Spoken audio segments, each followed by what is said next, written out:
Sir, the gas cloud is dissipating. You did it. You and Poison Ivy, I mean.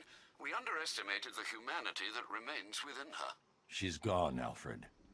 Clearing the toxin took everything she had. Oh, I see. Her final act was a noble one. I need to find Scarecrow before anyone else dies. Do you have any leads? Nothing concrete, sir. But the GCPD comms room might. They're currently puzzled by an encrypted transmission sent on a SWAT channel from within the city. Most odd, given there are no SWAT officers currently in the field. Then, of course, there are the numerous unsolved cases that still require your attention. With the toxin clear, now would be the perfect time to reassert your control of the city. Hey, what's up everyone? Nick here. Welcome back to the Arkham Knight Knightmare Difficulty walkthrough. We are almost done with the game. There are only 4 more parts left to this series. This is part 12, and almost all of this section of the game is going to be gameplay. I think there is going to be one more short cutscene coming up, but then it's basically just 25 minutes of straight gameplay. And a lot of it is going to be done in the Batmobile. Pretty much most of the stuff I'm going to be doing in this video is once again just kind of filler things, a couple random Batmobile fights, some random, you know, thug encounters, things like that. It's really the end of the video that's going to take up the title of this video, and that is going to be the Excavator boss fight. You'll see exactly what that is when we get to it. It's actually really cool. It's one of my favorite fights of the game, and it's the perfect example of how you should utilize the Batmobile in a boss fight, because I really, like I said in the last video, I didn't care for the Cloudburst boss fight, but this boss fight coming up, you are still in the Batmobile, but it's a lot different and it's a lot more fun, at least in my opinion. Anyway, I'm gonna talk about a couple things that I want to address regarding the last video and regarding the start of this video, but before we do that, we have one piece of dialogue you're gonna want to see. So we are back at the GCPD, and you're going to find this back room over here. Your objective should point you right there. And you're going to talk to this tech guy real quick to kind of further advance the game and figure out what your objective is. So go ahead and go in here, talk to this guy, and then we'll be on our way. Tell me about this broadcast. Wish I could, sir, but it's on a SWAT channel, encrypted. Those boys really don't like anyone listening in. I'm in. Are you reading me? It's Jim. I need you to send through some blueprints. I found Crane, and that bastard's going to die for what he did to my little girl. Was that the commissioner? What's he doing? Getting himself killed. But I've got the ID number of the radio he's using, and that means I can track him. So anyway, the thing that makes me most curious, the thing I'd love to hear from you guys is, what do you think of Poison Ivy's death? So if you watch the cutscene at the end of the last video, we saw that Poison Ivy, she succeeded in helping Batman stop the Cloudburst, but she paid the ultimate price. She did not survive the event. And I've already retrieved the I think that it was a really interesting move to do that, because Poison Ivy has been in the Arkham games since the beginning. She was in Arkham Asylum, she was in Arkham City in the Catwoman DLC, and she plays a major role in this game as well. And so, you know, ignoring everything else, ignoring the comic books, ignoring the movies, in just terms of the Arkham games, Poison Ivy has had a pretty relevant role throughout the entire franchise. And so they decided to kill her off, and it's a really interesting move, you know, considering that while she is not a main character, she's still a pretty important character to the franchise. But I think the thing that struck a nerve the most is that she is a villain. You know, she obviously has been locked up in Arkham Asylum. She has done bad things. She has killed people. She's a villain. She's a Batman villain. And so when I first, or I don't know really, that's what I think makes this interesting, is I don't really know how I felt when I first saw that she died, because when you first look at it, you think, oh, you know, she helped Batman, she saved the day, and she should be honored for that. But then you kind of look at it and you say, well, even though she did help Batman, was she helping him for the right reasons? Was she helping defeat Cloudburst because she wanted to save Gotham and save the people? I don't think so. It seemed like she was more interested because the Cloudburst was hurting the plants. It was damaging the plants in the city, and that's why she wanted to stop it. And so she did a heroic act, but she did so under, I don't want to say selfish pretenses, but definitely not the same reasons Batman is doing what he does. And so it kind of just leads to this big thought, like, how do you respond to her death? Do you feel sad because it seemed like she kind of turned, no pun intended, it seemed like she kind of turned a new leaf near the end of her life? Or do you feel happy that, hey, not only did she save the day, but that's one less Batman villain to worry about in the future, you know, two birds with one stone type of thing? It's just a really interesting dynamic that those two had in this game, and that's why I thought it was a really bold yet successful move in killing her off. And I will say that, at least in my opinion, even if she wasn't acting for the people of Gotham, I definitely respect her in her final moments for helping Batman and taking down Scarecrow. I respect it. I think it was a really cool arc with her character. I think it shows a lot of character development, and I thought it was just a really interesting thing to throw into this game. So I'd love to know what your guys' thoughts were on that death scene. And honestly, the thing that got me thinking about it the most was when, you know, earlier in the game when Oracle was killed, when Batman told Alfred that Oracle was killed, you could hear it in his voice just how sad he was, because Batgirl, Oracle, she's a member of the Bat family. You know, she is family to them. And so it comes as no surprise that they would take her death very heavily. Whereas at the beginning of this video, when Batman tells Alfred that Poison Ivy died, I don't know if it was just poor voice acting or if it was how he was supposed to deliver the line, but Alfred just sounded like he didn't really care. He was just like, oh, well, her final act was a heroic one. And that's it. He just left it at that. Now obviously, he's not going to have the same reaction to Poison Ivy's death than Batgirl's death, because one is family and one is a notorious villain. But it just kind of got me thinking, like, it seemed like in Alfred's eyes, like, oh, she's dead. Oh well, you know, like, he seemed to not really care. And so I just started thinking, like, should he have cared? You know, she helped. She saved the day. And I don't know, it just really got me thinking. And I think it's a wonderful part of this game. Not wonderful that she died, but just wonderful in the sense that DC in general, DC and the Batman universe, they have created such compelling characters that they're allowed to do these things that really get you going, that really make you think. It's not just some random character biting the dust. It's an important character, and it evokes certain emotions in different players. And I just really respect the developers for what they've been able to do for the Batman universe through these games. It's really a tremendous thing. And I probably sound like the biggest dork of all time talking about it, but I don't care. That's who I am, so I'll stick with it. I wouldn't know, of course, since you never bested me.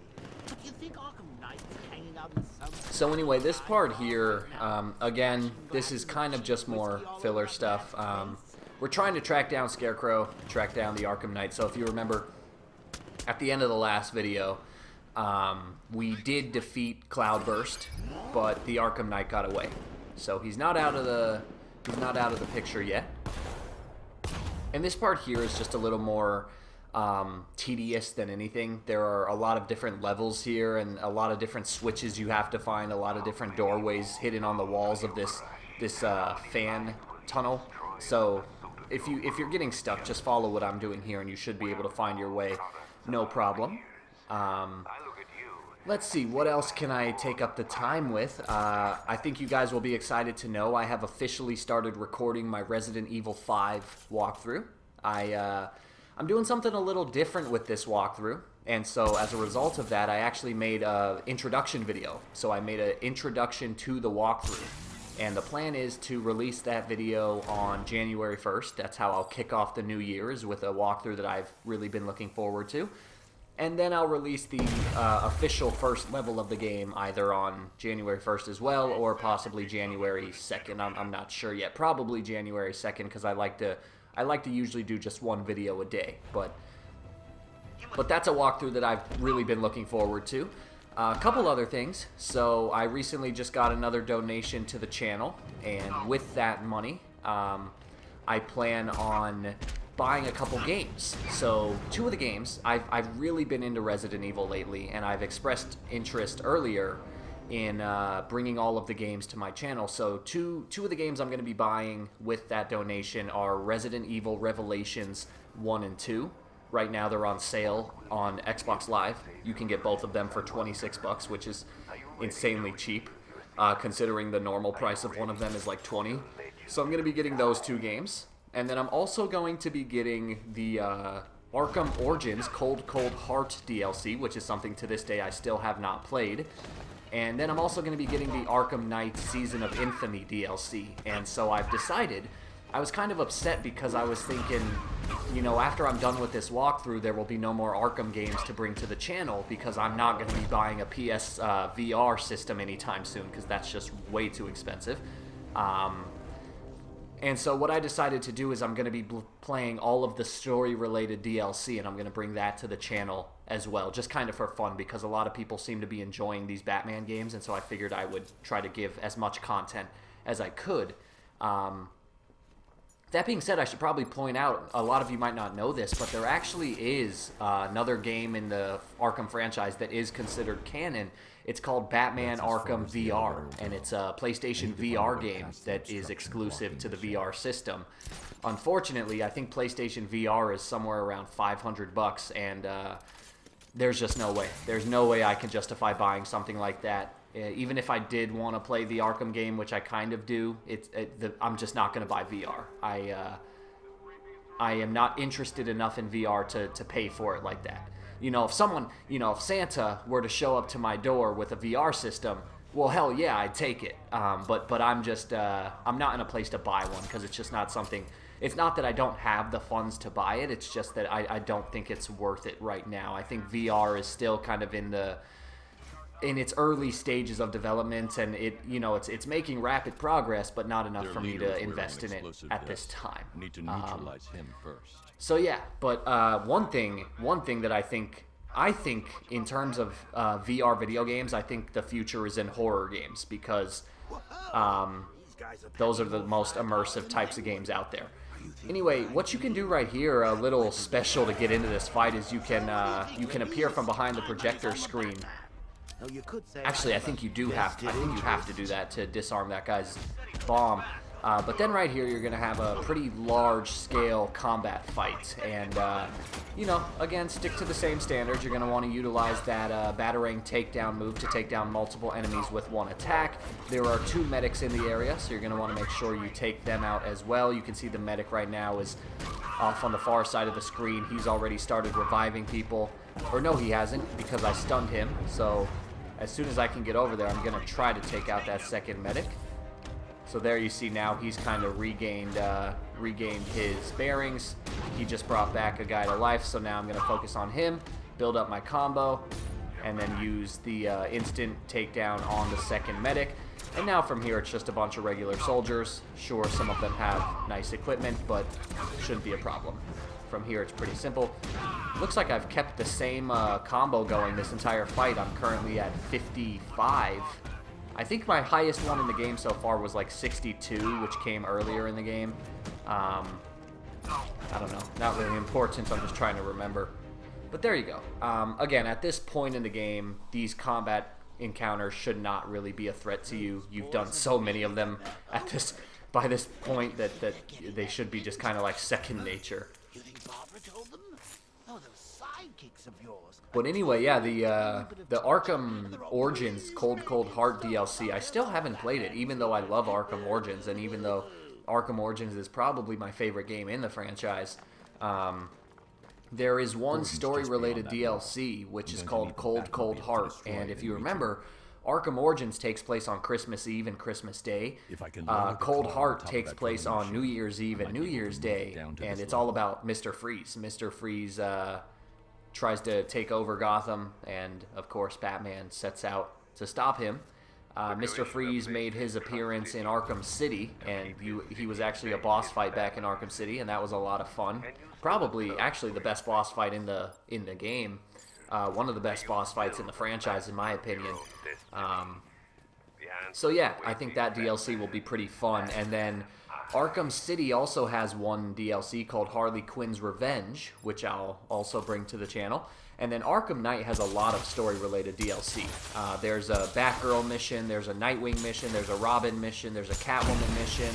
And then there's this Season of Infamy, which I don't really know what it's about, but I do know it's a Batman. It's some extra Batman stuff, so should be pretty cool.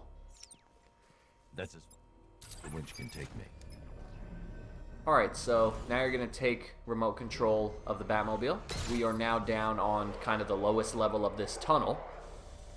And what you're going to want to do is you're going to want to latch onto this device right here. And if you kind of rev up the engine of your Batmobile, you can see how the tires will cause this giant platform to rotate. And what you want to do is you're going to want to make sure you're going the proper way so that it's lowering, because we need to get lower. So just keep going, and you'll see this explosive wall on the left that I just exploded. That's where you're trying to get to. So just go ahead and keep rotating. I'm just going to keep going for the heck of it because I think the exit door is actually still down here. So just lower it as far as you can. That's as far down as the drill will go. Alright, now you're going to go through this door right here and take out this turret, because that's going to cause some problems for Batman if you don't. And now it looks like we've successfully cleared the way, so we're going to hopefully not get lost right here. We're going to head back down to the tunnel, and we're going to go down to the lower floor where the Batmobile is, and I think we have to open one more door. So you remember so here we go. Now that I destroyed the turret, I'm going to raise this platform back up to where that wall is that I crumbled. And we're almost to the boss fight, guys. We're almost to the Excavator boss fight, which is a lot of fun. So anyway, go ahead now and just keep following the objective. And like I said, we're getting pretty close to it.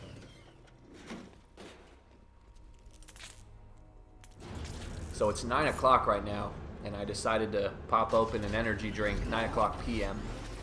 I might have made a bad move. Close, but this tunnel is leading me in the wrong direction. Dig up any schematics you can find. I'll do what I can, sir. Try not to get lost in the meantime. Alright, so now you're just going to drive through these tunnels. These should look kind of familiar. We drove through some similar tunnels in the previous video back when we were at the port yard. Or maybe that was no, I think that was last video. But anyway, eventually right here, this is the Excavator. This is the Arkham Knight's deadliest machine. Check this thing out. It's really cool. I did ask if it came in black, but then I thought, you just get all jealous. I mean, that thing is amazing looking. Gone, did you? No, you knew better. You get knocked down, you pick yourself up again. Huh? See, I learned that from an old friend. Alright guys, so this is a boss fight, I would say. And it's a really, really fun one. So what you're going to do first is you're just going to follow the tunnel right here. Make sure you dodge these barriers in your way. It might take a little practice to get the hang of the controls, like when you have to go on the ceiling of the tunnel, but you'll see there are these explosives, and when the excavator is so big that when it goes through the tunnel, it triggers those explosives, and you'll see in the top right corner it has a health bar, and the explosives cause that health bar to go down. There's no way out. I believe the exit from those tunnels is being remotely controlled by the Arkham Knight. Then I have to fight him. Sir, the Batmobile's armor and weaponry are no match for that vehicle. But I am. I'll find a way. And find a way we shall. So here's what you're going to do. Now you will see this little mini-map in the lower right corner, and you'll see 3 different tunnels, and each tunnel has an explosive placed within it. So our goal is to lure out the Arkham Knight, drive through a tunnel. So here we go. I'm going to position myself right here. Notice where I am on the minimap. This is where I like to take my stand, kind of. And I'm just going to wait for the Arkham Knight to make an appearance. I'm just going to kind of zip around a little bit. There he is. I'm going to shoot at him once. That will be enough to trigger him. So get ready to haul ass. And now I'm going to go through this first tunnel here. It does not matter the order that you approach these tunnels. Just make sure you're near a tunnel when you trigger him, because otherwise he might be able to crush you. But anyway, you're just going to drive through the tunnel. You're going to dodge these obstacles. And then at the end of the tunnel, you'll trigger some more explosives, and those will cause him damage. Now, of course, as you would imagine, if you do happen to get stuck or mess up on your driving, it's basically an instant kill and you'll have to restart the fight. But that's pretty much it, guys. So that tunnel that we just went through is now inaccessible. We can no longer go through that tunnel. There are still 2 more tunnels to use, and you have to use both of them. That's why the order doesn't really matter.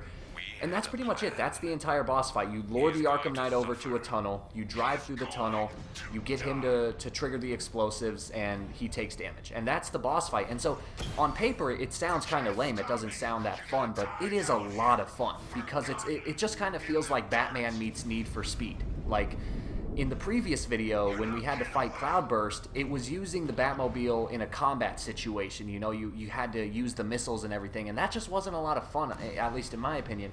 But this part is fun because it's not as focused on the weaponry. It's focused more on the driving, which is what gives it that kind of Need for Speed feel. But at the same time, it's Batman in his Batmobile running from a freaking giant excavator. So I really enjoy this part of the game. I think it's a lot of fun. I also just like driving games, not a lot, but enough, and so I had a lot of fun with this, and also given the fact that you're driving through these tunnels where you can like make a full loop around the tunnel, I think it's a lot of fun. But there you go. That's the second tunnel down. We have 1 more to go. And notice what I'm doing here. You'll have a couple seconds before the Arkham Knight resurfaces, and so what you want to do during that time is just get yourself positioned in front of the next tunnel that you plan on using, because if you catch the Arkham Knight's attention somewhere when you're not near a tunnel, it's a little harder to get away from him. That's why by waiting here next to the tunnel, all I have to do is wait for him to pop up. I shoot him once, and then he comes over and chases me, and all I have to do is turn around and zip through the tunnel. It's much easier. So there he is. I'm going to shoot at him once. Here he comes. Turn around, and let's go. And like I said, that's pretty much the majority of the fight. It's not really hard by any means. It's just that you might fumble with the driving mechanics once or twice, and so you will. If he gets you, you'll have to restart. But honestly, I find this fight so much fun that having to redo it wouldn't be the end of the world. I really like this fight. But there you go. All 3 tunnels are taken care of. The Excavator's the Excavator's health is completely down. There is going to be 1 more thing you have to do, but I promise you it is very easy. You're going to make your way towards the objective here. You're going to attach the winch to the ceiling, and you're going to pull it down to make yourself an escape. And then the last thing you have to deal with is here comes the Arkham Knight one more time. And I think you just have to press a button to zipline out of here before it crushes you. Done what no one else could. All these years, all your enemies. But none of them understands you like I do. You think Crane found Oracle on his own? I'm the one who told him about Barbara. Me! I told you I knew everything about you, didn't I? Don't worry, Bruce. I kept some secrets to myself. So interesting. Check that out. The Arkham Knight not only knows that Barbara is Oracle, he knows that Bruce is Batman. He knows everything about Batman. So who is the Arkham Knight? And I am glad to say that we will be finding that out in the next video. Part 13 of the walkthrough. It's the moment you've all been waiting for. I know. Just hold out 1 more day and we will figure out who it is. Anyway, guys, thank you for watching. I hope you enjoyed this. Let me know what you think in the comments down below, especially to the question I posed at the beginning of the video. And yeah, we're almost done. After this, there will be 3 more videos to go. And so once again, thank you for watching, and I will see you in the next video.